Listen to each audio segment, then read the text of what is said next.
పేరు పందిటి సుబ్బయ్య మాదిగ, సేమాంధ్ర ఎంఆర్పిఎస్ వ్యవస్థాపక అధ్యక్షులు. ఈరోజు గౌరవ ఎస్సీ కమిషన్ చైర్మన్ జవహర్ గారు, వాళ్ళ కమిషన్ సభ్యులు గారు అందరికి కూడా నెల్లూరు జిల్లా తరఫున ప్రత్యేక ధన్యవాదాలు తెలియజేస్తా ఉన్నాం. అదేవిధంగా ఈరోజు నెల్లూరు జిల్లాలో దళితులకు జరుగుతున్న అన్యాయం, అదేవిధంగా మాలా మాదిగలు జరుగుతున్న అన్యాయం గురించి ఈరోజు కమిషనర్ గారి దృష్టికి తీసుకురావడం జరుగుతుంది. ఆ విషయాలన్నింటిలో కూడా మధ్యాహ్నం 2 గంటలకి అన్ని సమస్యల మీద కమిషన్ చైర్మన్ గారు, వాళ్ళ సభ్యులు గారు అందరూ కూడా వాటి మీద రివ్యూ చేసి దళితులకి న్యాయం చేస్తారని మేము ఆశిస్తూ ఉన్నాం.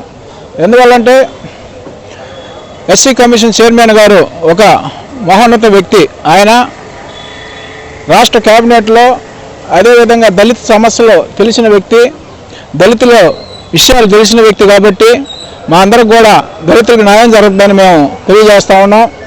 ఎందువల్లంటే చైర్మన్ గారు దళిత సమస్యల మీద పూర్తిగా అవగాహన ఉంది.